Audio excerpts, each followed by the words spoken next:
Hello, Mech fans. This is Duncan Fisher. Hold on firmly to your mana potions, fireballs, and familiars, because you are tuning in to your regularly scheduled episode of the First Circuit Podcast.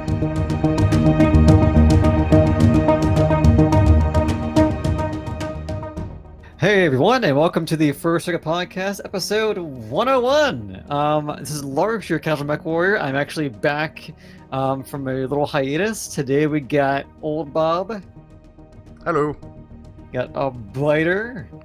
Larg. And an Ian. Good morning. Good morning to you too, from Germany. So, anyway, today's topic, we're not really going to be discussing a lot of Mechwarrior Online Battletech stuff at all. We're going to take a different path today, and we're actually going to be going about and discussing about the podcast and how we got into podcasting, the trials and tribulations of what happened from the past year and a half or so, and just kind of going to go with that. So, with it, let's go ahead and take it away. All right, so as usual, I've prepared a couple of questions. To the script. The script. Yeah, to the script. And the best thing is, we don't have a guest, so I don't know whom to ask those questions. So I'm just gonna just give you guys. ask anybody. Right. The first thing is actually interesting for me because I came late to the podcast. So how did this whole thing get started? I think Bob would be the best one to answer that. Oh god. How did the podcast get started? Oh geez, that's a good question. Actually, 100 episodes ago, which is a long time ago. This is just like digging into the vault of like, can we get this out of our brains? The podcast pretty much started. At first, what I did on my channel, I actually had kind of like a news, kind of like news reports of different patches and go over the news. And then I said, hey, I want to have someone or some other people go be with me, and I saw other podcasts and say, well, I think we could do a podcast better. And kind of get people together to go ahead and do the news of Mechwarrior and get streamers and YouTubers which have the most commitment to the game itself. And back then there was a huge commitment to the game. And so getting them together, I think we had like 8 or 9 or 10 people like at the time, way too many people for a podcast. But we got all of them together like I think it was like MBT 808 or something like that. I totally forgot his name. God, yeah, like our first guest. Oh, actually, I forget if I came a little bit late. Didn't I come late too? It came in like episode 10 or something like that. Yeah, something around like there. And I wanted to do something where to give as much news as possible to the community and talk about different subjects of the community, like itself, either someone passing or news that someone has, the projects that they're doing, and then kind of go from there. At first, oh god. It was garbage. It was garbage. Oh my god, it was pretty bad. But over time, you learn things, and this is what this is going to be. You learn things of how podcasting works, what you got to do, and how you want to have it. Now, I know myself, I didn't want to have anything as far as like structured. For 10 minutes we have this, and 6 minutes we have this, and this. But I know Ian's gonna have connection fit, but like I didn't want to have that. But I wanted to have something like more of an organic feel of kind of like Comic Book Men. You guys ever watch that? No, not really. Wait, so is that the I'm thinking of the guy from Jay and Silent Bob? I forgot his name. Yeah, that guy. Yeah, that guy. God, I'm sure the comments are gonna be like, these two guys can't remember the guy's fucking name. Exactly. But I want to have something like that where it's more organic, just a bunch of people talk about something that they love, and so that's how the podcast kind of came together, of things that we love, and wanted to actually have YouTubers and streamers mostly because they have the more of the a stake at it. Basically, I notice in a lot of different gaming games, when you have a free to play game, people drop out like crazy because they have no stake inside playing the game. So they're not going to stay and or spend money. If you spend money like in a game, you're going to stay there more often than you would a free-to-play game. Just go, like whatever. So they have more to stake. And then also dedicated people, which would be like Ian and Biter, very dedicated, cool people. And so that's where it came to be like what it is now. And that's pretty much how the First Circuit podcast started. It just by random want to do something different, and hey, let's go try it. Let's see what happens. So did you have any inspiration getting started? Oh god, a lot of work, a lot of work, man. Like inspiration as far as like who actually inspired me or something or what? Yeah, sure. Yeah, like hey, past podcasts, anything like that. I think comic book men and just watching different podcasts and see how they did. See how they did. It's like, I'm going to try this. This is something new. Let's go try this and go from there. And that's kind of like what inspired me, I guess. Plus, also there wasn't a podcast like at that time. There wasn't anything going on. There wasn't the most of the news was from PGI, and as we know, the community, they have no community manager, so it's like, okay, let's try something new and go from there. And that's kind of like what inspired me to do this. Go ahead and do that kind of stuff. Yeah, well, didn't they have the No Guts, No Galaxy, which is just still going on? Yeah, they did. At the time, yeah, actually, I'm sorry. Yeah, they did actually. They had something like that. Yeah. I forgot about that. Yeah, they did have that going on. There you go. They had that as well. I don't know. I'll cut that out. So clearly, yeah, Bob saw a niche in the market. There was no one else. Oh wait, there was. Oh wait, yeah, there was. Yeah. Wait, there's that big old Bombadil group. Yeah, Bombadil and that Sean guy. Yeah, and the Sean guy, the guy who's always eating massive cookies. At the time, I don't think I actually realized that they were on. Mm-hmm. To tell you the truth, I don't think I ever saw that they were on, and then we started to go do the podcast with the group of people that we had at that time. And I don't recall actually knowing if those guys were. No, actually, they were on, but I personally didn't know that they were doing a podcast, type thing. Yeah, wow, good question. Actually, that's awesome. That's good. It's like, did those guys do it? It's like, yeah, they did. Yeah, they did. Speak it. Yeah, they did. We're just posers. Yeah, we're just posers. So you're always talking about your vision for the podcast, bringing people together. So what's actually your main objective for the First Circuit podcast? Do you have some kind of long-term goal? God, it grew over time though. The First Circuit podcast grew over time. As far as goals, like I said, basically was more of a community type thing. I'm very big on community. I'm very big on networking, that kind of stuff. And so wanted, and for something I love like BattleTech, wanted to actually create something to have more community effect upon the people, upon the people that listen and what's going on. Goals wise, I'd love to see this go to episode 1000 or something like that. That'd be great. That'd be perfect. I'd love that. And then I'd probably say as long as there is a Mechwarrior BattleTech community and there's always an ongoing game, I mean, we can keep doing this as long as there's always something out there, and then worst case scenario, if something were to happen, which I don't see that ever happening, so no one freak out. But I'd but mainly if BattleTech were to just bomb somewhere, I mean, there's always other content that we can always go into and really look into a community basis for anything really. Well, yeah, the First Circuit's based off of Comstar, and Comstar was the kind of like the AT&T of space. And so, basically with First Circuit, we actually can venture into different things. And we talked about this before too. Talked about anime or different role playing game systems or anything you want to go put in into it. It's mainly based off BattleTech. But if say heaven forbid Mechwarrior Online fades away, then Mechwarrior 5 comes in, and then there's not enough content for that, we could always base into go off into different directions and do that kind of stuff, because we have a really good listener base that loves different types of game systems and different types of just anything. They love this kind of stuff. Anything nerd related like what we love, we can always put inside here. It's no problem. Yeah. Speaking of which, could you actually imagine if Comcast or AT&T had giant battle mechs? That'd be scary. How frightening that would be. Ian. So imagine your cable company would be like, "Hey, Ian, you're late on your bill." Yeah. I've got the picture. Thank you. Yeah, we're gonna go ahead and send an Atlas to your door. Oh, you have no money? We'll say goodbye to your house, bro.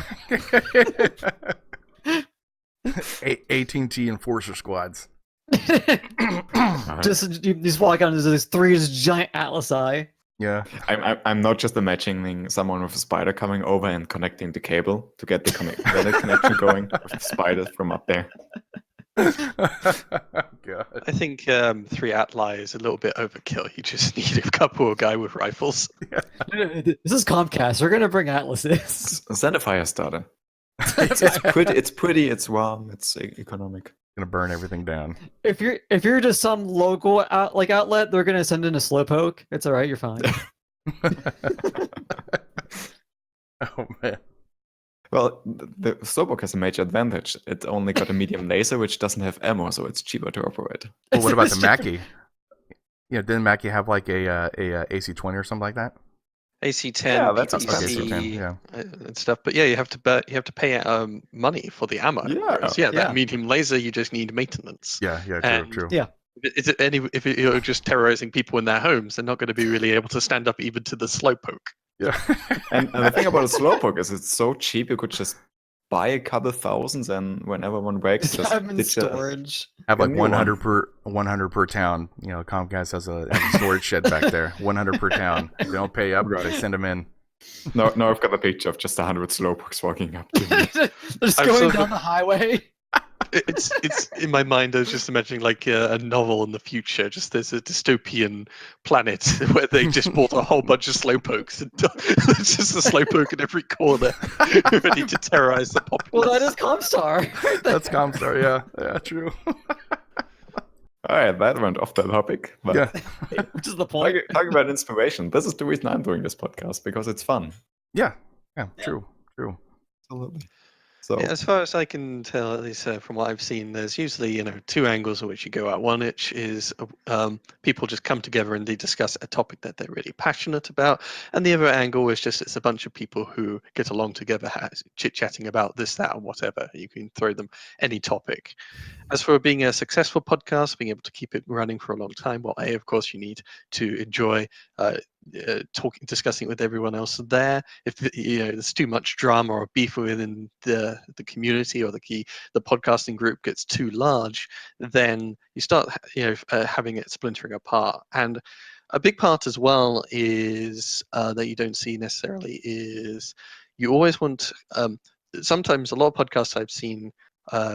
It's usually just a couple of people who are behind the scenes, are organizing topics, figuring out when episodes are coming up, and actually discussing it. Whereas you have plenty of people who turn up for the conversation, but the key thing to a podcast is actually the people who are willing to sit down and figure out topics, figure out what the direction of the podcast, and also, of course, the big part is editing and uploading it online.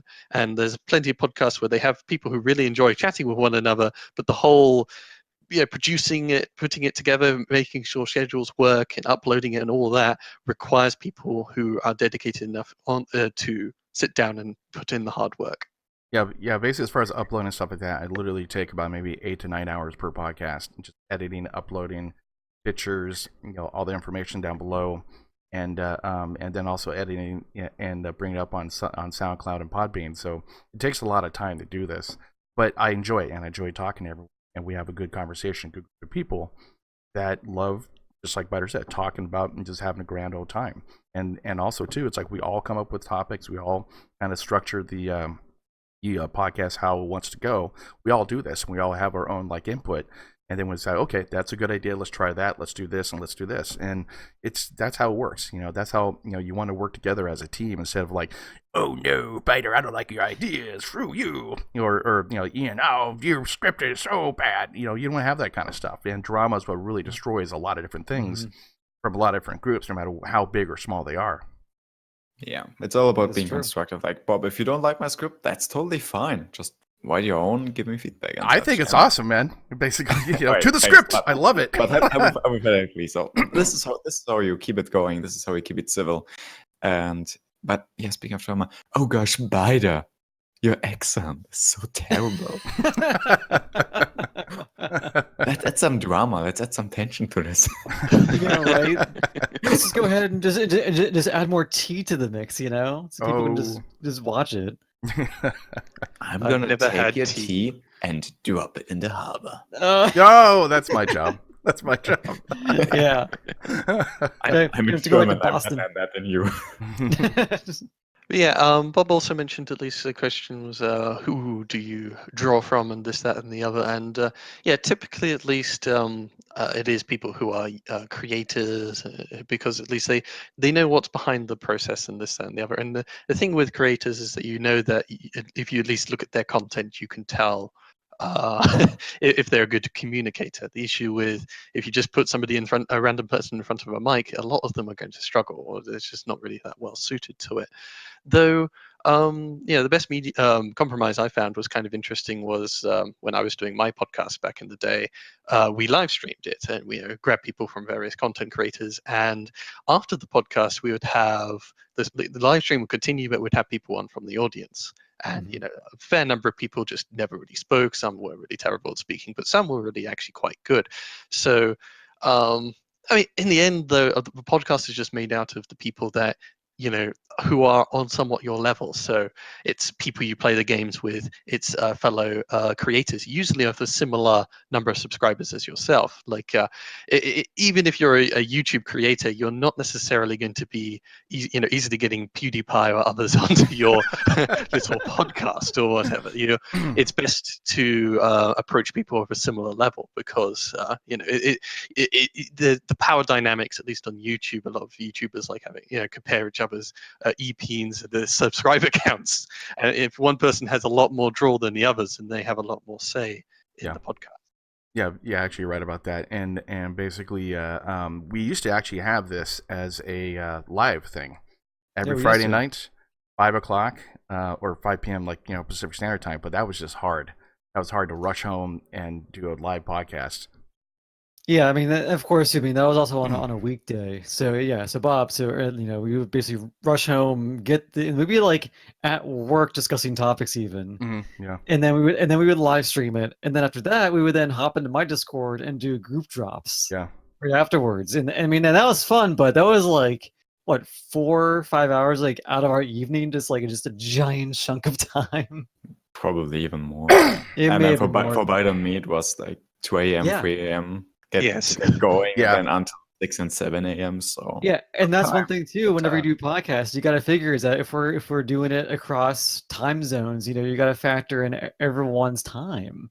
Because granted, I'm not wearing it, but my smartwatch somewhere around here actually has a London time zone on it for Biter, so I know what time it is over in his area. That's a good idea.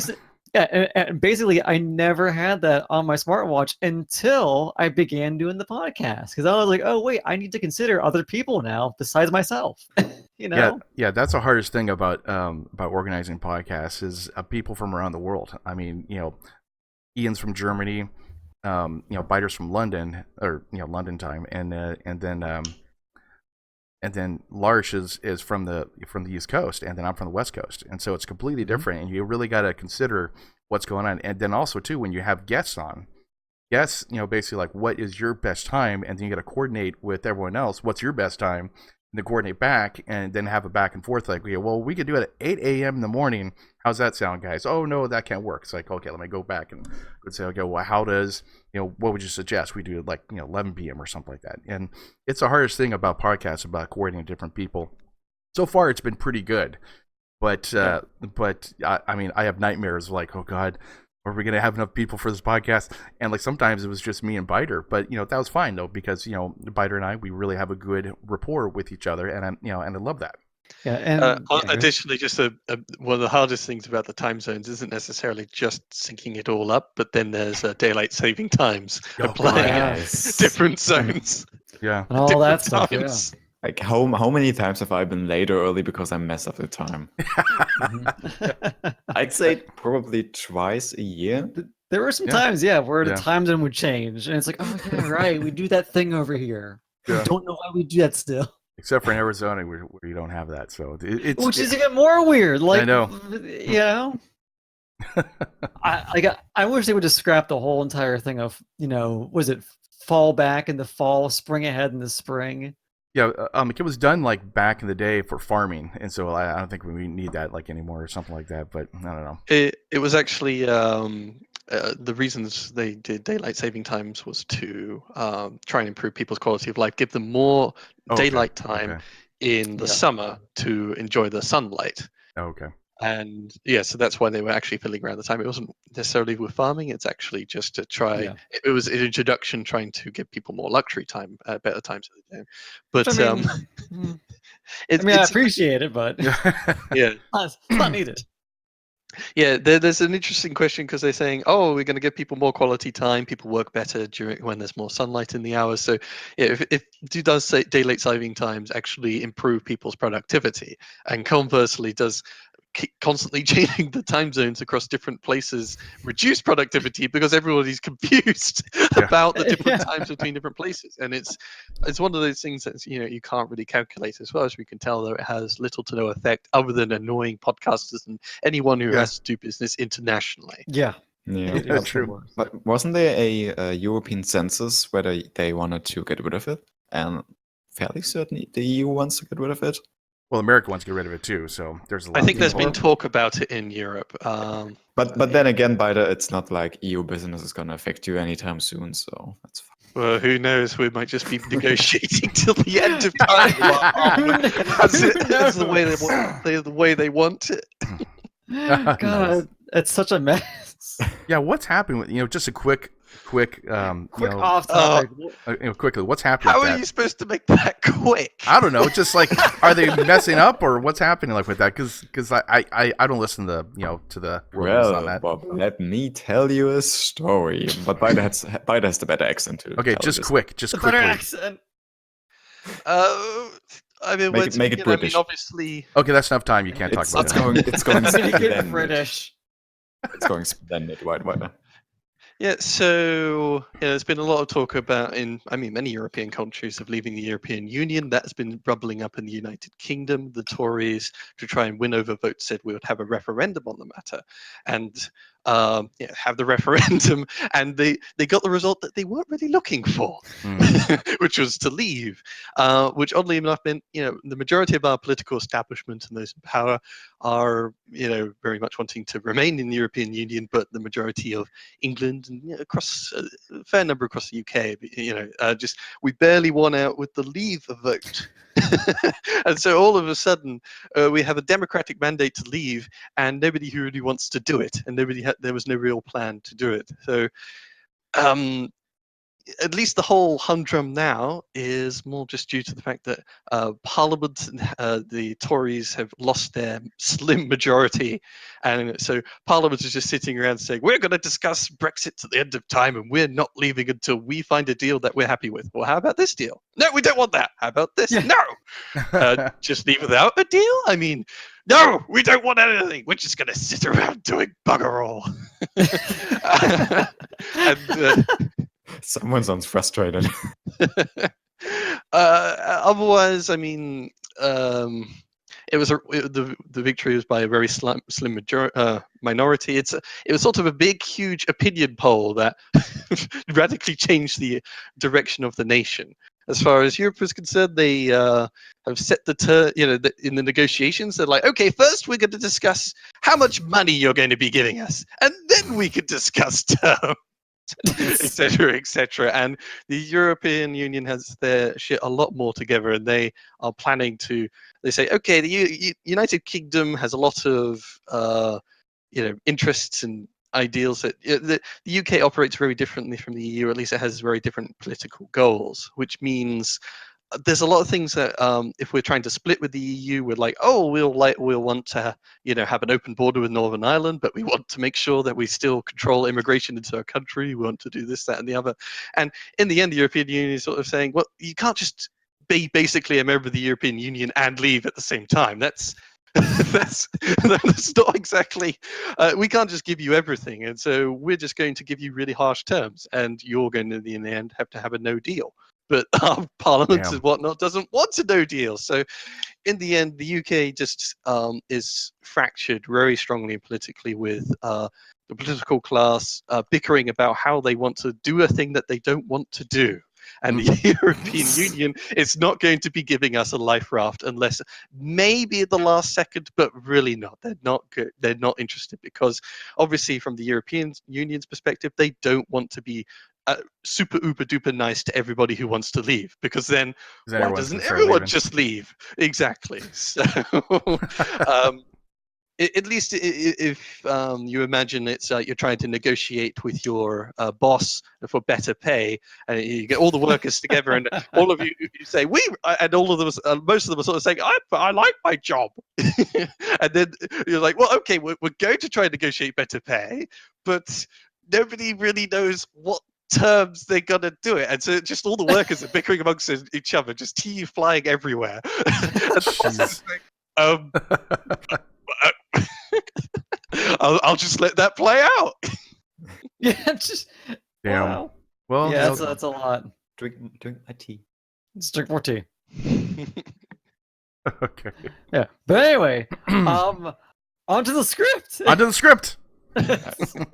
So, since we're at the topic of ins and outs and exits and welcomes, how did all of you guys get involved with the podcast? I mean, obviously Bob has founded it. Lars, how did you get involved?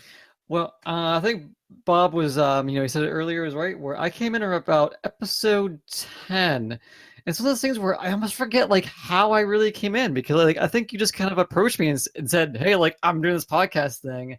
We're gonna have Op Stoner on. I think was the first one I came into. Oh, God, yeah. Opstoner was the part of the first part. Yeah. Yeah. So I recall going into that and making a real rough, thumbnail for it, which it was like because the thumbnail was like you, me, and Commander Lemming around a desk, and then Op Stoner came in later, and I think I had Op Stoner's logo on the wall with like a knife jammed into it. That was an awesome thumbnail, by the way. That was cool. I love that one. Yeah, and I kind of wish we would go back to that style, because it was like a real just like rough looking, like, but basically we're all in this like meeting room. Maybe I'll do it again for this one, actually. I'm thinking like, it'd be kind of cool to like kind of go back to that again. But yeah, but that's kind of like how I just kind of came in, because I think just because we were just beginning to know who we were because of Mechwarrior Online, and we both had YouTube channels, and that was back when like Snugs was big back then. Yeah. And I was. Yeah, what happened to that guy? Snugs, I think, did he have a kid? Yeah, Snugs had a kid recently. Oh, wow, congratulations. And then I think it's just one of those things where, because Mechwarrior Online, I think it's because like I think Snugs got busy. I forget if he had one or two jobs. I think just life hit him, really. Yeah, true. Because even his Discord has been kind of quiet as of late, and his channel has not had anything new like at all recently at all, and he has not done a stream in forever. So I don't know what happened to him. But back then we used to have like Snugs was on the podcast. It was like you, me, Lemming was big. That was like, I want to say like the golden age of Mechwarrior Online, is when we were all like firing all cylinders. We were all making videos all at the same time. And I was like, hey, like, let's just bring people in. And then I came in one day, made a thumbnail, and was like, well, I really like doing podcasting. My degree in media arts is this, but I do IT. So my job became the hobby, and my hobby became the job. So I just continued doing it because I wanted to keep doing this kind of thing. Yeah. And I just kind of stuck around with it, really, Yeah, and I mean, that's just kind of where I am. So, Bida, what's your story? I got into it all started, of course, playing MWO, looking around on YouTube, seeing what kind of channels are discussing the game. I came across, I think, Oldbobs or Lars's channel, and they played some games together or whatever. There was some cross pollination. I don't remember all that time ago, but I got onto Lars's Discord, play a few games, and it was the usual Friday night.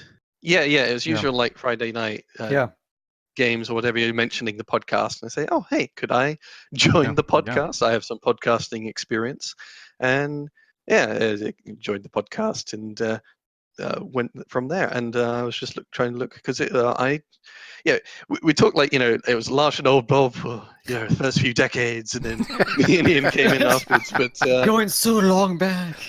It was like episode like 25 or 30 around there, right, or something like that. No. If you look on the playlist, I was scrolling back. It's First Circuit Podcast episode number 4. It okay, has me already on it. Let's see episode. Okay, never mind then. I think maybe episode number 4 is the first one I appeared on. and Ian was around about episode 8 or 10 or so.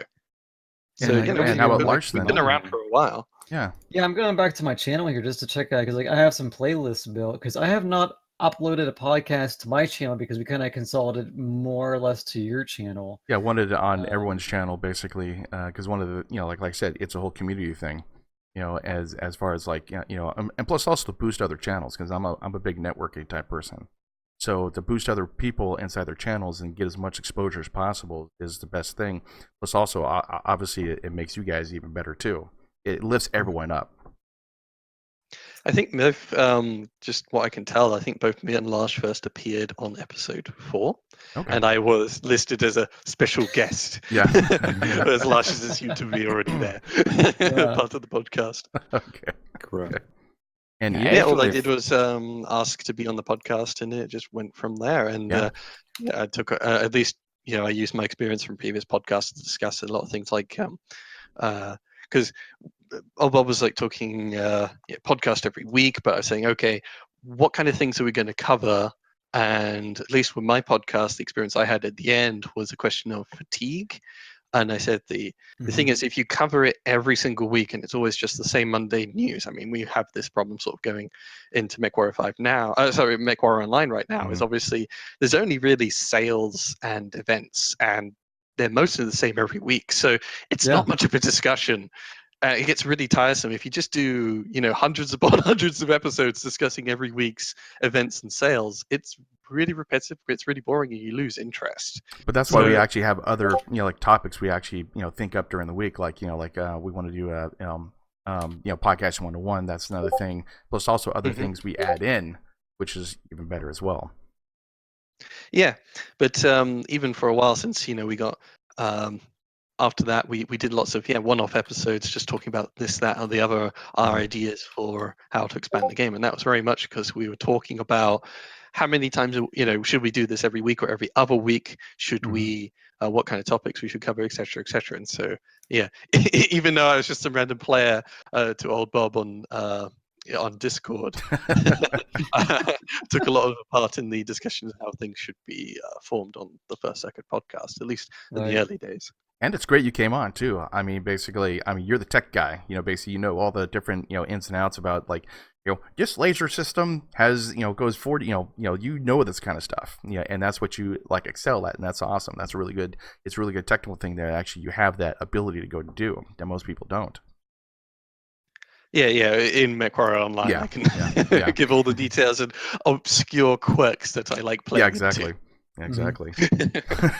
So, and also, this is completely just off topic too, in a sense, but so there's one upload I did of one of our podcasts, and it keeps getting views, and I don't know why it is.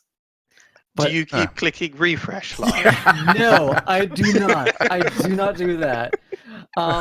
But there was one upload we did. It was the Solaris 7 update, where mainly we had done a podcast, done a live stream, and then they were like released the Solaris 7 stuff like right after our Friday night stuffs, and it currently has freaking 913 views. Damn! And people keep watching it for some reason. Wow, it's really bizarre. Well, I had one SoundCloud thing that had 68 downloads, and I have no clue why. And then, on average, we have between 6 and 10, like on average. And it's like, wow, that's 68 downloads. I'm like, oh my god. But like, I'm happy. Don't get me wrong. But it's like, it's just weird, just to have 68 downloads for one episode. Yeah, which speaking of which, for a smaller size podcast, for those who are watching, is actually pretty decent. Yeah. But I think, like over the course of time, though, like I noticed the viewers basically, like we used to have about 800 and 900 people watch the podcast, like in the earlier like episodes. Like if you look at those, they were higher numbers than we have now. Now it's about an average between about 80 to about 150, like depending, and plus depending on the special guests and all that kind of stuff too. But based over time, since Mechwarrior has had a decrease in player base, it's been other people have been doing like different things. Or watching different things, or not really caring about the game they're doing. Yeah, naturally. There's only like let's just say 500 people playing and 100 of them watch the podcast, well, there's not much room for growth. So the next topic is Pokemon. Yeah, exactly. This is changed up to a whole new game. And actually, I'm wearing the squirrel I shirt think anyway, Minecraft so would be more. Minecraft, yeah, there we go. Yeah. Oh, let's I'd be go. up for Minecraft. I still Let's never do played Pixelmon, Minecraft. get both audiences. Well, hopefully, if we keep doing like MechWarrior BattleTech stuff, once MechWarrior 5 comes out, I'm gonna be curious about where that all goes into it too. Hopefully it takes off, and then we'll just kind of go from there. So There's gonna be a lot of content for MechWarrior 5, but like I don't think it's gonna be like what it is for MechWarrior Online, though. As far as like every week, there's new things going on, like events, because it's a standalone game by itself. And so the only thing they'll be doing is just like patches or here's a new DLC or something like that. So it's going to be different, when once MechWarrior 5 comes out, depending on how well MechWarrior Online does as far as content wise.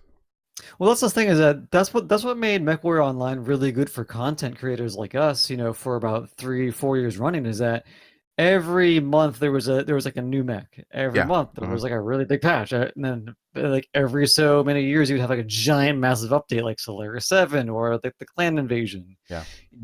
So I mean, granted, we are in a lull period, and this is me just being fingers crossed in a sense, is that whenever MechWarrior 5 comes out, people who may have not known about MechWarrior Online might actually want to think about and see what it's all about. True. And it's one of those things where, well, actually, this is kind of getting off topic from the podcast sense and the more MechWarrior Online stuff, which we're not going to go into, but real quick though, is that on Friday nights now, I'm actually getting a good friend from the home to play with us now on Friday nights, and he's actually been giving me input of what his first player experience to MechWarrior Online even is. That'd be good. Yeah, which is really interesting to talk to him and say, because like I see him every Wednesday night because we all meet up for dinner and we go see a movie or whatever, and he tells me like, hey, the game's really fun, but it's missing this. And he tell you, and the big thing is, there's not a really good tutorial of like how you do stuff, which has always been the main crutch for new players. So I'm thinking about, for content, at least for MechWarrior Online, before December hits, before MechWarrior 5 hits, is just to do some sort of thing of like talk with him, gather some input, and make it a tutorial, hoping the game gets an influx of players come December. But that's a whole other random thing. I forget what the actual original question was, but we somehow got into that. So, well, yeah. I think it was Ian. Like, how'd you get into the podcast? Yeah, right. So while you guys were talking, I was scrolling through the playlist and trying to figure out when I actually came in, and I have no idea at all. I just remember when you guys were starting out. I think I already was in the Discord. I joined not too long ago, and I always was kind of like, so coming into the Discord, I was kind of scared to talk to the big guys, as in the YouTubers. Oh God, I'm a big guy. I had those emotions back then, before I figured out that you guys were actually kind of cool. Well, ironically, even though I was completely unknown, I had more subscribers than I did. I did. Yeah, no one knew.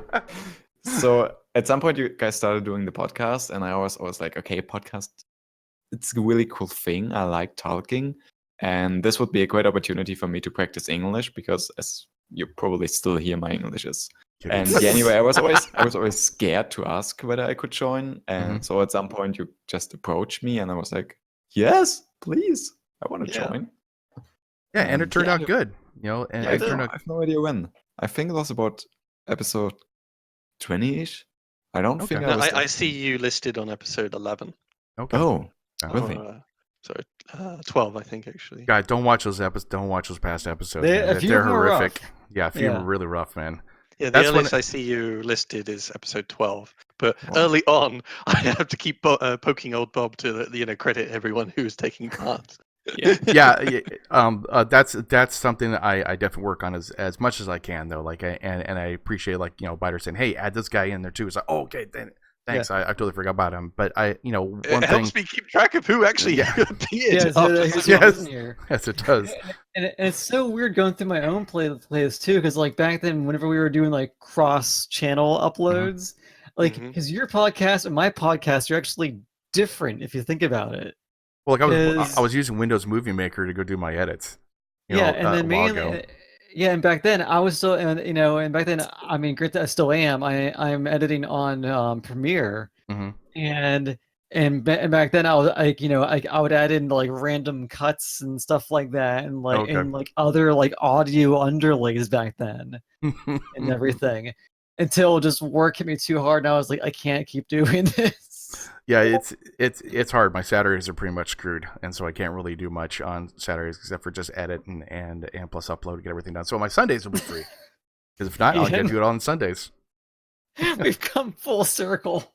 Yeah. Episode I'm 4. sorry, What's Bob. wrong with MWO? Really? Yeah. Oh my Yes, god. scrolling through the playlist, the title of episode 4 is "What's Wrong with Mechwarrior Online?" And I'm like, On episode yeah, we've 4. come full circle. Oh, God. That's hilarious. I think at that time we had another guy. God, I forgot his name. He was a I need really, to watch really. that episode. I don't want to watch those, man. They just make me. Oh, I'm gonna watch it. No, God. We had a guy on there that was a really big, like a really good pilot and knew what he was doing, and so like he was pointing out what's going wrong with Mechwarrior Online, and so yeah, he was a good pilot, but I think he got banned or something like that for like aggressive playing or something like that. I'm not sure, and then came back and left and all that kind of stuff. But really good guy though. God, I forgot about that. Yeah, we came full circle on Full circle. Yeah. on what's wrong with MWO back then compared to now. Yeah. I would like to watch that episode and see what we thought then, and then see what it is now. And Yeah, that's what I'm saying. Like, I kind of want to go back and watch a few of these older episodes to see what has changed or stayed the same. guys, links will be down below. Oh yeah, right. But So, but don't compare them, please. No, don't compare. It was back then. Back then, it was a rough time. Yeah. But yeah, Well, but I didn't actually, have back then. I don't think it was my complaints about too many buckets. Instead, it was Yes. I focused a lot on just first player experience, talking Yeah. about how tutorial for me and and others actually had quite a lot of flaws. Like it would crash. It was very demanding. Like the being dropped on the dropship thing, and they'd never really optimized it. And there's so much with the initial grind or the mechanics. They're not explaining this, that, and the other. It's just, for me, I think my key focus was just on the new player experience, because the core, as I've always said, I think is also in that one, the core of the dropping down, doing a 12v12 basically skirmish every single time, that has kept people going for years, and that part wasn't actually the thing that needed too much fixing. Yeah, and which I mean, and like if we're talking about first player experience, it's still an issue because like talking to the new player that I was talking about earlier, the things they discussed in the tutorial part where it's like you and that like older commander guy, what's his face? That's the gameplay is not that. I mean, I feel bad because he basically does not know how to torso twist or anything like that. He just goes in full charge, dies immediately.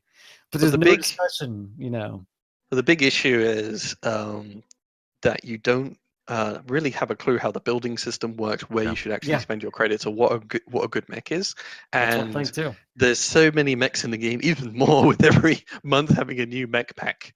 And how is a new player supposed to really know and really be able to experiment? Because the trial mechs then and now are still, a lot of them, the builds are really bad and they're completely unskilled, where I still think that you want to have better sandbox. They did do that with the tutorial, that you can do better challenges, but they still aren't that great. But the bigger thing was just the trial mechs are such a letdown, and if you could just freely edit the trial mech builds and upgrade, or at least give them full skill trees to start with, just max survival. Max the skill tree out. Except for that Nova mech that was a trial mech. I don't know, that one just horrible. I mean, horrible. That thing was complete and utter trash. I agree. Nah, actually, if you're a new player, it would just be so much nicer if that trial Nova has both AMS overloads and max operations tree or heat gen nodes, so that players don't cook themselves so much. Which is basically how I is mainly how I skilled it out before I submitted it. Which would make sense to put the skill tree in. But but it's one of those things where man, I didn't want to bring this discussion into first player basis of MechWarrior Online, but he did go to me and he said like, hey, like, what's the first mech I should buy? You know, I have this many C bills, so he wound up buying a Roughneck actually. You know, because I know Not a bad Bob is choice. killing you. It's a decent starter mech. That's Yeah, it's a good yeah. it's a good starter mech. mech. Where mainly I said, hey, it's not slow, it's not fast, but it has excellent hard points and it's tanky as shit. You will survive in this if you don't know how to torso twist. You'll be good. And he last night he got a kill. So like I was like, cool. go you, you know. So I was like, good for him. So he's doing Yeah, good. and since we're on the topic, last night was the first time my girlfriend played with our group, and Mm-hmm. I've been trying to teach her for like 2 or 3 sessions now, just doing and going into testing grounds, showing her the basics, and like I really felt the appreciation for the tutorial of MechWarrior 4. I think MechWarrior 4 had an excellent tutorial, especially the movement part where you learned how to forward, sidewards, and so on. But then the part I really liked was there was a tower in the middle, and you were supposed to walk around it while watching the tower. Oh yeah, that's a Circle hard. it Yeah, and keep your eye on it. Mhm. And that's okay. something I found really useful and which I tried to simulate, and that's pretty good. Well, one of the issues too is that a lot of YouTubers did actually make a lot of tutorial videos. Kind of Josh did a lot. Yeah, of kind of them. Josh did a lot of them. Yeah. Like I did a couple of them too. You did a couple of them. Snuggles Time did like a couple of them. There's just a lot of different YouTubers did them. But the problem is though, it's so out of date that the last one I made was like 2017, 18.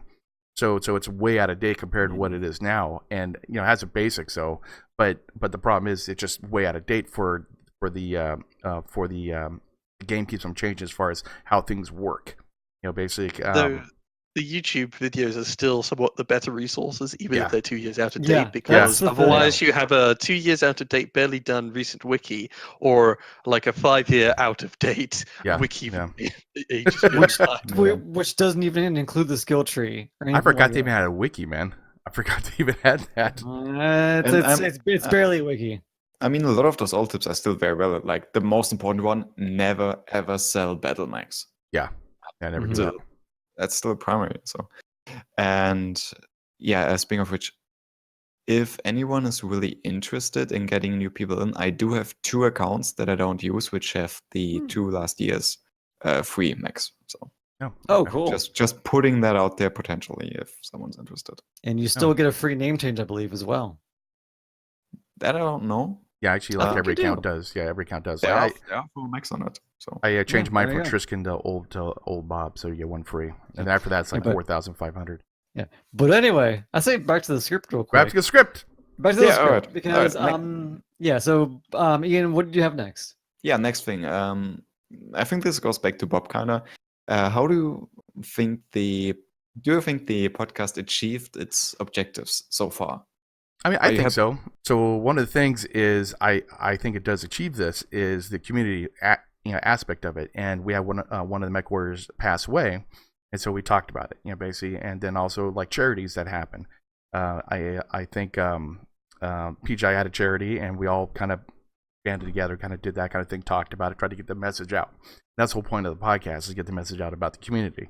Or this person's doing this, or this person's doing this, that kind of thing. And we do talk about them. And that's one of the things, the goal, it did achieve its goal of, in the long run, of being part of the community, networking with other different YouTubers and Twitch streamers, and then also just the community like itself, the listeners and everything else. And yeah, I really do think it definitely achieves its goals.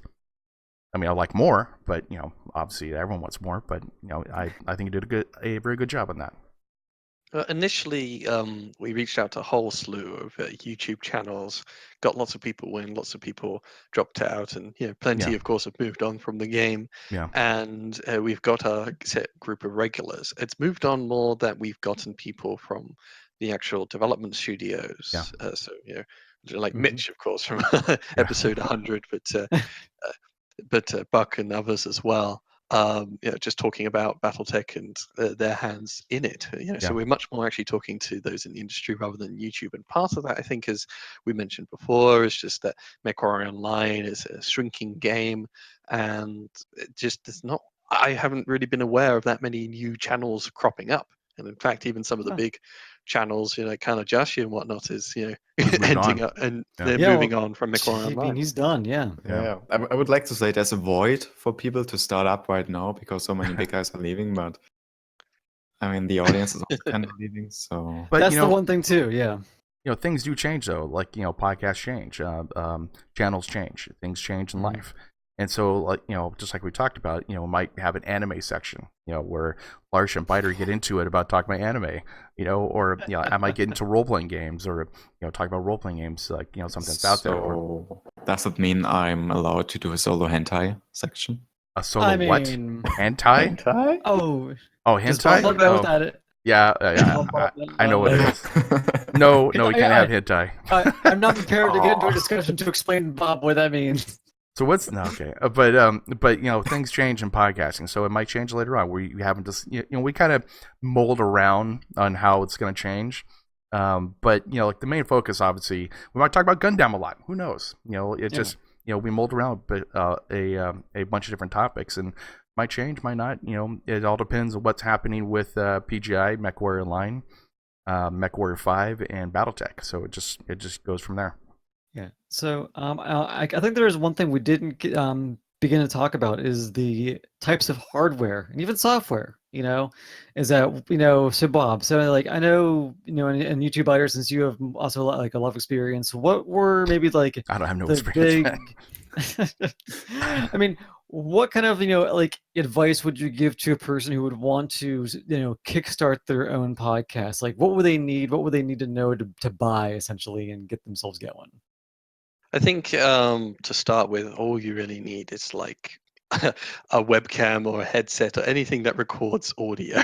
Yeah. Mhm. Because it's getting your foot in the door, getting your experience, and it's always just you want to test the waters before you really start investing into expensive equipment or software. Like as Bob mentioned, and I myself also, we just started with Windows Movie Maker because it's free, and it works. It's simple but effective, and I think at least to get started, it's just you need to find the circumstance where, or find the people that you want to podcast with and what you want to podcast about, and just go.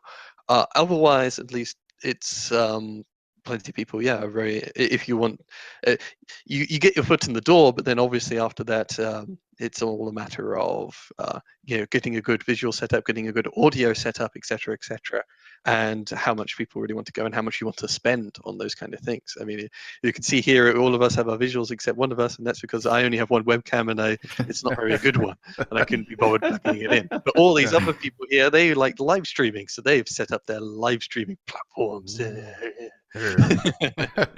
Actually, Butter does bring a point. It's just getting your foot inside the door first.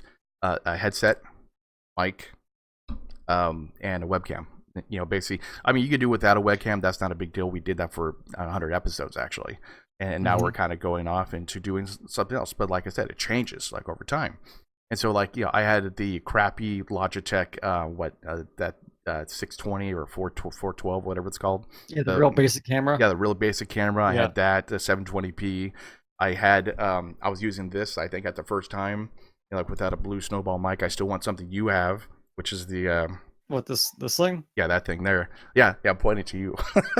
Yeah, I can't tell.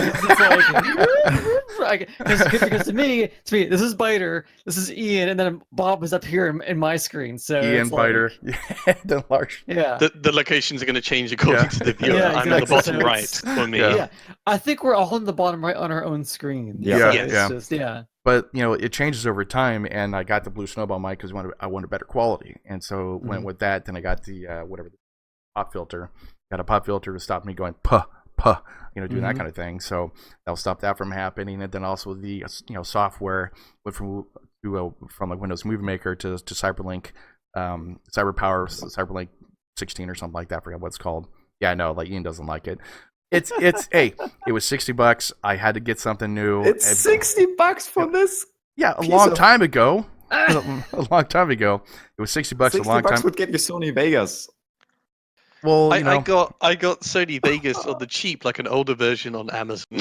for like a tenner. I have okay. Like I said, stuff changes over time. So I might go to Sony Vegas, next. Who knows? It just all depends, And so it elevates from there. But you don't need much in order to go start a podcast. One of the main things I think I'm getting to the next part of the question here is dedication. It sucks sometimes. I mean, sometimes you just don't want to do it, but then you have to do it. If you want to be successful in anything you've got to do, you have to just keep doing it. Trudge through it, man. And then over time, you get people like Lars, Biter, and Ian to hang out with you.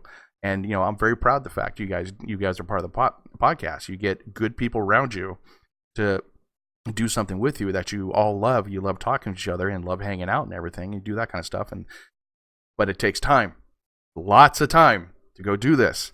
Don't think you just pop up like whatever your raw footage is and go pop it up there, because podcasts now, see, there's a lot of podcasts that are out there that have a structure. I mean, complete structure, which is fine. That's what they want to have. Complete structure. Their audio is like crystal clear. I mean, I don't think ours are crystal clear as much as I would like, as much as Lars would like. But it's there, but there are a lot of different other podcasts that have other different types of structures that, people like. Obviously, like I was reading a lot of articles about how to do podcasts, because I had to learn this myself. I had to learn everything about it. I had no clue what the hell I was doing. Absolutely none. And over time, you kind of learn this kind of stuff. And this is going to be a part of the next question. But yeah, basic things you need, and just dedication. A lot of dedication, a lot of work. Yeah, and I guess to kind of to add on to Bob's point is that if you are the kind of person who talks to yourself and is comfortable with talking no one around you, and having that personality, that actually helps a whole lot too. Because as I know, like, I can't count how many times when I'm driving home from work, I'm just thinking of ideas. And I'm talking to myself stuff at work, and I'm laughing at myself in my car, and people are like, "What the fuck is wrong with this guy?" But mainly, but if you're the kind of person who will just talk to yourself, talk to your cat, you can do podcasting, because at that point, because once you are comfortable with talking to the void, you are then comfortable to talking to an audience. And that, to me, is what really makes a good podcast. Is that mainly you can have the best equipment, you can have the best software, but if you do not have that personality, your podcast will flounder. Because I was always taught, because I think I discussed during the pre-podcast, but to the audience out here, my degree is actually TV media arts, and my classes were in video and audio broadcasting. Is that so I was always taught you could have the shittiest hardware and the shittiest software. Is that back then I worked with a mini DV cam, probably 480i, not even back then, having to do splice tape. And it was rough, but you had the crappiest equipment. But as long as, kind of like how Bob said, if you had the dedication and the personality and the voice to get you through it, and you were able to make that shitty equipment shine, and people could find it in the very end product, you'll do fine, And that basically, once you know, and then once you know how to do it, and your equipment might not be the best, and then you find out that you are good at it, then yes, absolutely upgrade to better equipment. Because at that point, you will just start chugging stuff out with not a problem. And like Lars, bringing up a good thing. Sorry, go ahead. Go ahead, man. Okay. This all plays into the question of the attention economy, and I think the thing is, there's a lot of podcasts out there on the market. There's a lot of competition, and there's a lot of big players who have been going for years, who people know. At least for those who are interested in podcasts, there's a lot of big names that you have to compete with. So for the most part, though, to be realistic, I think most podcasts are passion projects. Like this particular podcast, it's not like we're making a ton from Patreon or whatever. We're doing We're it because really we have not, passion no. for the game and we're enjoying the conversation. And that's at least how have always gone about it with the podcasting. That I'm just doing it because I enjoy the experience of podcasting rather than necessarily having dreams of becoming the next Joe Rogan or whatever. Yeah. I don't expect this to be Joe Rogan at all. Maybe one day we'll actually get Russ Bullock on here, and then we'll hit the big time. I tried anyone from PGI saying, "Hey guys, I'll even take the janitor. Just give me the janitor. I don't care. Just someone from PGI." You know? Or bring back Bombadil. You know. Oh, actually, Bombadil does work for. Yeah, basically had him on there. Yeah, we have technically had Bombadil. Yeah, I'll say like honestly, we should really bring him back one day. Yeah, he's actually a pretty cool guy. I like that guy. He's a super cool guy. Yeah, just bring him back one day. Be like, hey, we want to just talk with you and bullshit for like an hour. You probably do it. Yeah, actually, Lars, you were talking about like talking to yourself, and that's why I laughed actually because on my way to work, I drive about an hour 15, hour 30. Going to work, and so like while I'm going to work, like while I'm driving, I'm talking constantly to myself, like out loud, saying, like this is what I'm gonna say from the next video. Here's how I'm gonna structure it, and here's what I'm gonna be doing. And so I'm talking out loud. Dude, that's why I was laughing so hard at that. I'm doing that on the shower. Mostly. Yeah, see. Yeah, and there have been times where it's basically the last hour of my workday, and I'm like, I got an idea, and it's like. It's like, oh shit, time to go. And then like I'm speeding down down Route 8 back to my house, like I gotta get this done. Like I can't lose it.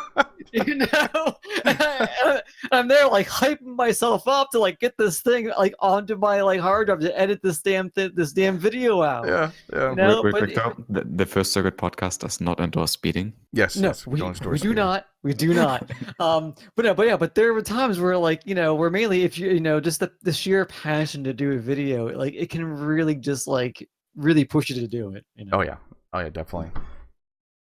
As short. You don't need a lot of tech for this. No, I would like to add though. You can absolutely learn how to do podcasting, YouTube in general, streaming. I was super awkward starting out doing anything. Looking back at some of my oldest videos, I'm like, holy crap. Why did I ever press publish on that? Mm-hmm. And I think everyone feels that way. It's a learning we all do, experience. Yeah. So if you think this is something you might enjoy, even if you don't think it's going to be that great, if you're enjoying doing it, just do it. And I mean, worst case, no one listens. Best case, you're good at it. And exactly. Practice makes perfect. But just kind of like going back, because I think one of your original questions was, like, what did you have back then to what do you have now? And I guess what I had back then is that I had an old like Turtle Beach headset. That I used for like an Xbox, was able to plug it into the PC, and I used that for the longest time. And then I think I had one. It was kind of like what Bob said. It was like a crappy like Logitech webcam. And for a while, I tried doing a multi-webcam for doing like podcasts and live streams, where I had like one camera on my face, one camera facing down at the keyboard to like watch my hand movements. I don't understand that when people do that though. I really don't. I tried it for a week and I was like, why am I doing this? And then like later on, I finally got one of these like, and basically for people who want to do podcasting, just like if you want to do like a real basic setup, getting one of these stands is maybe like $20 on Amazon. 12 bucks. It's even cheaper. A blue snowball mic, kind of like what Bob has. I mean, you can buy one of those used on eBay for like $40, maybe even cheaper than that. Yeah, even cheaper. Yeah. And then essentially, what I have currently is that that I was actually gifted this equipment from a guy, Black Angus, actually bought it for me. But it's actually a budget microphone, and it's pretty decent still. Looks good. Yeah. Because it's one of those Toner TONOR microphones, and the whole thing comes with like the actual mount, the actual like mic, the stand, and then all you need is an amp. And then I wound up buying one of these guys over there, and this is like, and that's like just like $30. This is a Behringer amp. It's just super cheap. But it basically powers the microphone, and you can do all the like audio levels. Yeah, and it works out really well. And you don't even necessarily need this. For example, my setup is a really basic $80 all-in-one package for a USB microphone. And this is technically a professional microphone. It's from a German company that does stuff for stage stuff. So this is one of their cheaper mics they'd have for when audience karaoke, that kind of stuff. And you don't have to spend that much to get a decent quality. It's kind of like the entry level, get a $10 headset from Target, whatever, and it's going to be acceptable potentially. Then you've got the decent quality, which in my experience is probably going to be around $70 to $90.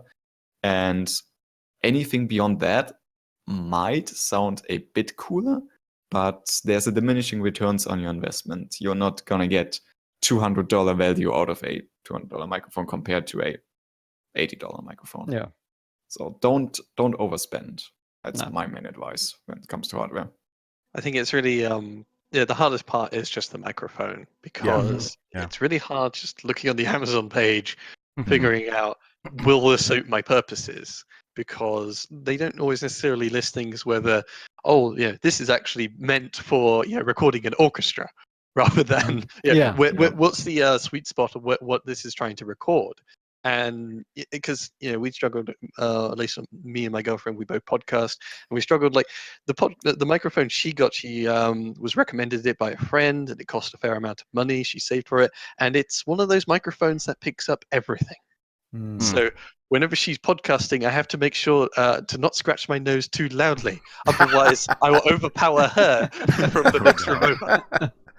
Also too, like one of the things that Biter was talking about, you are competing against other different people like out there. So another thing you have to do is also marketing. Now the marketing like aspect, SoundCloud, going right now I'm looking into RSS feeds for Apple to get into like Apple to go and like, at least put it up there. So it's just like the marketing aspect also too is another factor you have to really consider when you do podcasting, because just like you said, there's thousands of podcasts out there, and so you'd be drowned out. Just like when a Twitch streamer streams League of Legends, and they got like 2 people, you're never going to be seen whatsoever. Type thing. No one's going to go down the bottom part unless you're like super duper, have some really cool thumbnail or something like that. So the marketing is also another aspect you have to go do. And so one of the niches, basically obviously be Mechwarrior Online, and then you put your RSS feed up there. You do it on multiple platforms, so people at least you might, kind of get that net out there, and then people come in. So that's another aspect you have to really consider is a marketing aspect. Post on Reddit. Well, okay, hold on. Okay, all that large post on Reddit. I don't want to have anything to do with Reddit, but you go to Reddit, you go to forums of the game that you're doing on. You post on multiple streaming platforms for like Apple or Podbean or SoundCloud. You at least got to have SoundCloud. You at least got to have something like that. Yeah.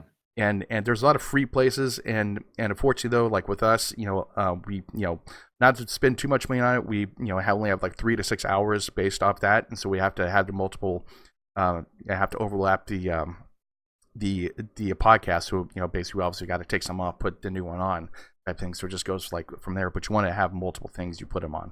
Yeah. So Bob, you were looking into websites for podcasts. Did you find anything besides SoundCloud? Biter. Podbean, I recommend. Yeah, Podbean. Yeah, basically. Podbean is actually pretty that. cool. Actually, I like that one. I'll leave links down below. But like Podbean's like another one. Then obviously Apple. But I'm trying to figure out how to do an RSS feed. Basically trying to get time to do that. So you want to have an RSS feed for Apple. Obviously, you want to go to Spotify. Like I'm looking at doing Spotify. So it's like all these different aspects you go to. But then more platforms you have, the more time you have to spend doing all these different things. But you want to get that net out there to capture as many people as possible into your podcast. Huh. Yeah, I've never heard of this Podbean, but I'm already looking at it. This is interesting. Yeah, Yeah. Yeah, it has a RSS feed, but I'm still trying to figure out how to use it though. So how they have critical rules on here. Yeah. So like I said, you want to have that net out there to grab as many people possible on different platforms. Yeah, Podbean, Stitcher, Google Play, Apple Podcast, YouTube, Stitcher's SoundCloud. Good too. Yeah. There's so many websites you can upload. But have as many as possible in case you want to grow. Yeah, because I know I have a friend back home. He does horror movie podcasting, and he does Stitcher and Apple, Okay. and Okay. he's been doing really well recently. Yeah. So if you guys know how to do RSS feeds, let me know. Because I'm still trying to figure it out. I mean, this is when the topic of software. What kind of software are we using? I mean, obviously we're using Discord for communication. Mhm. We tried out Skype, which was a decent experience. If you're doing voice only, TeamSpeak would be decent. We did try the Steam voice chat one. But That was we did yeah. Steam as a backup, and it Yeah, we worked. did. Yeah. Yeah, they worked fine. because Discord crashed or whatever it was. Yeah, it wasn't too bad as I recall. I think the quality was decent. It wasn't It too was bad. decent. I had some back in the day when I was doing my own podcast. We used Steam as a backup, and we had some really bad experiences with Steam because they had not gotten out all the kinks, ironed it out. But yeah, Steam is a lot better now, I yeah, guess. yeah. As a classic place to record audio. And beyond that, of course, we talked about adding software, but Microsoft Movie Maker doesn't come pre-installed in Windows 10 anymore, but you can still download it if you're doing video. But it's not For audio only, I think Outer City is Okay. a decent audio. enough editing software Yeah. for audio. Anything you guys can recommend? I would That's get cheap or free. a good editing software from anywhere you're getting Mechwarrior 5. Cough, cough, yar. I use Cyberlink or Cyberlink 16, and I know I Ian don't recommend that. don't recommend it, but it was something I had to go do. It was, and hey, I've been doing what I'm doing, and it's more confirming. And then obviously, a couple more months, year, I'll do something else. So I'm an old guy, so I gotta use something until it's dead, and then get something new. Yeah. On my end, now, granted, I have a college that I work for, and they give us free licenses to our software. So I guess I'm privileged, and they gave me the Adobe Creative Cloud. Okay. So I have the whole suite that I can use. But that's pretty much what I use for all of my videos. Is that I use Premiere. I have not used their audio editing software, but I think there's a way to like edit, just audio out from Premiere that I probably could use. But I think it's Adobe Audition, which I mean, granted, I don't really record just audio out for podcasting, but I've heard that Audition is really good if you pay the monthly fee for Adobe. But I do recommend though that you don't go off and pay like $700 for a program, No, or spend $20 per month for a program, because I know like Adobe has that now. But just get something basic, free. See how you like it first. See how you like doing podcasts. See how you like editing. See how you like uploading, finding the marketing. See how you like doing that kind of stuff first before you spend that time. It really depends on what you want to do, because the bare minimum, all you need is Windows Movie Maker, where you or just uploading it directly. yeah. Like, I'm not saying go out and get Adobe, but if you were to end up with like the surplus money and your podcast took off, by all means get it, because there are a lot of good features in it. Yeah. I think what Biden mentioned earlier, just get a older version of like Sony Vegas, Magic's Video Deluxe, one of those big names. Get an older version of that that's a couple of years old. You can get those for $10-$20 when they are new, like 400, 500. So that's a really good option. Don't really don't. Okay. Yeah, the bare minimum is video editing software. The thing is, though, is that if there's just using it to put like an intro and outro onto it, there's cutting out bits of silence, this and that. But the more and more work you want to do is obviously the more and more time, and it can be really time laborious, because the advantage with podcasting, or at least the nature of it, is it's relatively low effort for a large amount of content. I mean, producing an hour-long podcast, you can do. I mean, the actual content creation part is an hour, and then maybe let's just say an hour of editing afterwards, or if you want to do a lot of that. But you could record for an hour and upload it straight to YouTube, and it's 1 hour creation. Whereas 1 hour of animation, that would take you a few long time. That's a lot. Yeah. Yes.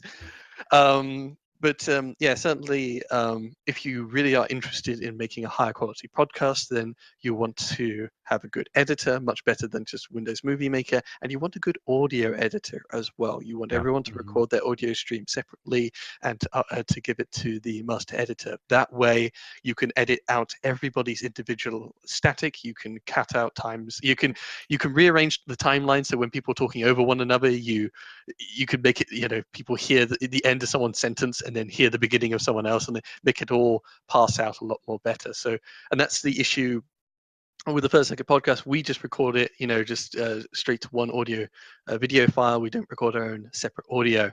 We're not, putting it into some professional audio software. But in the end, they're like, that's a lot of extra effort for all the individual podcasters. Yeah. And when if you want extreme level of quality and you're a really big podcaster, you of course hire or have somebody whose just their only job is editing. I've got two more things on the regards of software, and then I think we can kind of wrap that part up. Okay. The YouTube online editor has been recently added back into the Creator Studio, and I think for basic stuff, it's actually kind of decent. If you're doing only the Windows Movie Maker stuff, like adding an intro, adding an outro, cutting out silences, stuff like that, the online editor is fairly decent, and obviously it's free, so that's the main advantage for that. And also, if you're testing out software, especially if you're trying to find something for free and you're testing out stuff, don't let bad software discourage you. Keep going. If you don't like the program, just ditch it and try to find something else. Yeah. There's a lot of stuff out there. A lot of it is kind of terrible, especially on the free stuff. But at some point, you're going to find something you like. So just keep going and keep trying. That's what I wanted to add for software. Right. So, anything else we've learned over the past 100 episodes? That's a big question. I mean, that was actually, like, I didn't even intend on going in for a full hour, but I mean, we went on for a long time about this, actually, guys. I mean, well, good on us. some Like, things, yeah. I mean, this is us trying to cover the fact that we haven't learned that much.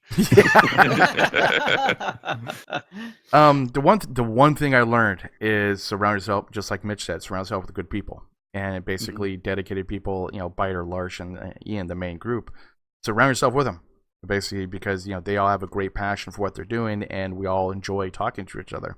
That's one thing I learned, because if you have like we talked before, drama, you're doomed. You're doomed. Doomed, I tell you. You'll be doomed. And so, we did in the past have some issues. Drama, individuals, and whatnot. But everyone else was fairly chill, and it worked out at the end. Yeah. Oh yeah, definitely. But have yourself a good group of people you work with, and then go from there. That's one thing I learned is just that simple fact is that, because I'm literally, if I have to stress out over having to deal with people, that's another level I don't want to deal with. I just want to I want to do this, engage in this, and do the podcast, and edit it, upload, and then go off and do my other thing. I don't have to deal with all the other things, and just like, no, I don't want to do it. I mean, it just makes it easier when you're having a good time doing it too. That's the whole other thing, Definitely. Yeah. I mean, I never dread, I gotta do that podcast thing. I mean, like sometimes, man. I think for about a month, I was like, man, I don't want to do the podcast. I don't want to do it this weekend. I don't want to do it this weekend. And well, that's more or less because of like work and just like overload of stuff. It isn't because that Ian guy's a jackass. But like there are certain lulls. Like there are certain lulls. Like I talk about also to dedication. Basically. But talk about also too, the dedication is you got to have the dedication to it as well. We did it and it was fine. And then usually when I don't want to do a podcast and we do it, I'm like, this was pretty cool. I loved it. Thank you. And that's usually what happens. Basically like along that time. But it's like sitting down. It's like, oh man. but it turns out good in the end though. So that's it does. That's awesome. That's what I learned. Surround yourself with good people, dedication, and go from there. Yeah. Ian? And probably on the parts of competition, it's kind of the same as if we were to start a YouTube channel or stream. For the initial couple weeks at least, don't expect high viewerships. Oh no, There's no.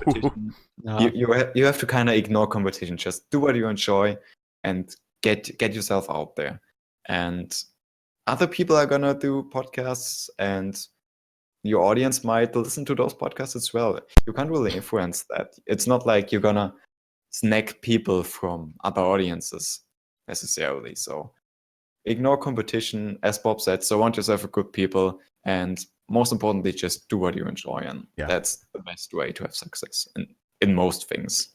Honestly. I mean, for the most part, yeah, we've just been doing our own thing and enjoying it. Like, if we're talking competition, there was a podcast that came out for Mechwarrior Online, the first, the incoming missile podcast, and I saw I saw it on Reddit. I posted it on to here, and people went, "Huh."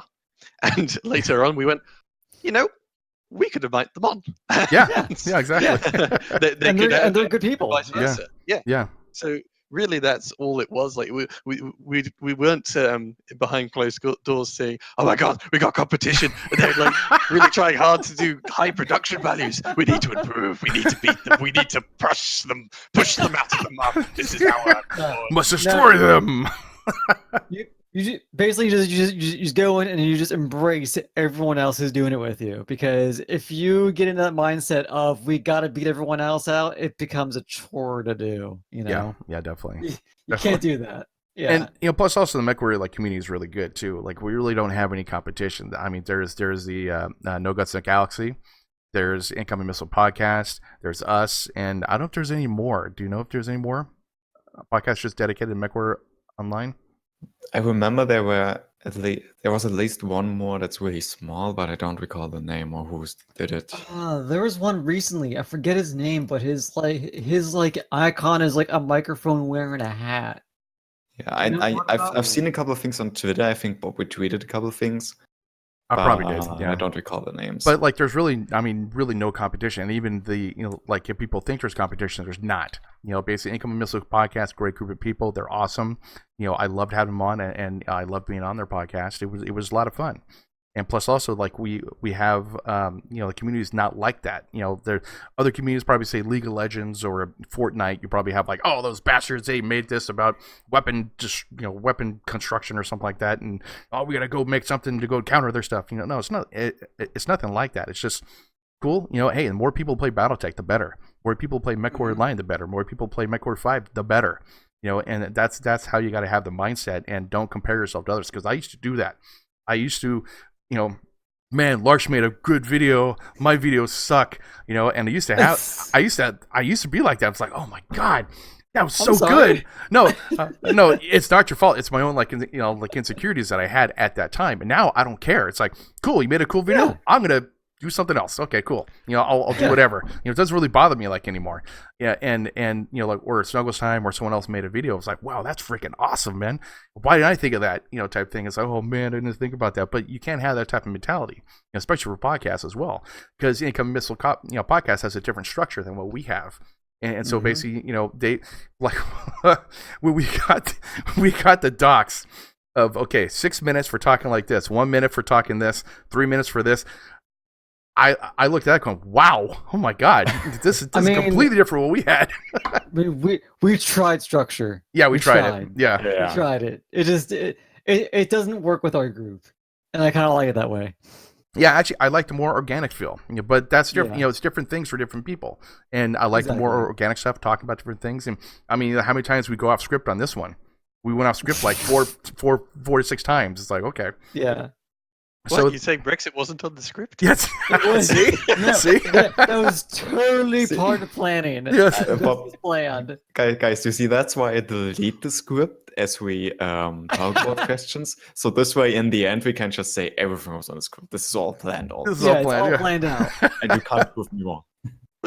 Just so you feel happy in the end, Ian, because nobody else sees it. Yeah.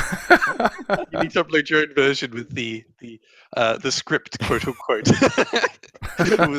Somehow eerily predicts what we're going to talk about. But like normally when I do the podcast, or like when I go and like do all the information, like underneath the YouTube video, is I come back to this, like to what like Ian wrote out, and kind of do the timestamps, right? Then I got to go through the timestamps.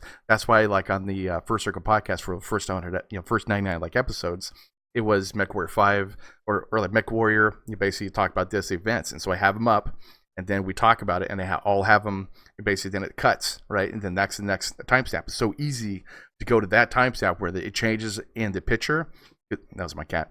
So like it changes like into the picture, and then I go, okay, that's the timestamp I gotta put in here.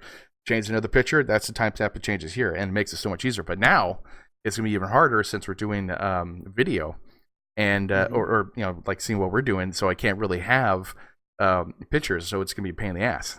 it's be a pain. Now, granted, this is the first time I've come in doing video chat with you guys. I actually like this a lot more than just the audio chat. Yeah. Same here. I like this a lot better, actually. And how do you like it? Yeah, how do you like it? How do you Yeah, like it? how do you like And it? also, I think the one idea would be to, as in this case, fifth screen, and then just do your monitor, Bob, so we can still do the picture thing. That might be something interesting. I got to figure out how to do a fifth screen. So this is Yeah, all. we'll like look I said, into you that. learn over time. Basically, what you got to do. So next episode, I'll probably have a fifth screen somewhere. Who knows? Yeah. All right. But anyway, back to our script. Ian, did you have anything else that you wanted to add into this? But because I feel like we've gone through a lot today. Mm-hmm. We've gone through a lot, and we've actually exhausted all the topics I wrote down for this. Okay. So I learned everything I wanted to learn about you guys today. Oh, thank you. Cool. All right. All bad, I well, hope. Then, well, then, in that case, did you guys have any last thoughts, last things to say, or we think that might be it? So yeah, to try and tie this up with the bow, as I said, I think podcasting, you should predominantly go into it as a passion project if you have really a passion to discuss it with a group of friends, or find a group of friends to discuss a certain topic, or just anything like that at all, really. And because it's podcasting is a low effort, great amount of product at the end return, and there's a lot of competition. In the end, it's just a matter of getting your foot in the door and enjoying your time with it. And for us, at least in the First Circuit podcast, of course, we're not pursuing a very big popular game. In fact, it's a somewhat dwindling game, but we're still doing it because we have a passion for the game and a passion for the community, which is why, for us at least, there's not really much drama or emphasis on competition, because when we hear there's another podcast, we're quite happy about that, because if they seem like they're quite they can hold a good conversation, then it will be a good idea to have them on. Yeah. All right, cool. So anyway, I think that might wrap things up as a whole. To our viewers, Patreons, and whatever you are out there, we much appreciate you hanging on to us for these first 100 and now 101 episodes out there. We really, really, appreciate your time of hanging on with us. And look forward to the next podcast, because we're going to be getting back into some giant stompy mech discussions on our next podcast in episode 102. See you guys later. Adios. Bye-bye. Bye.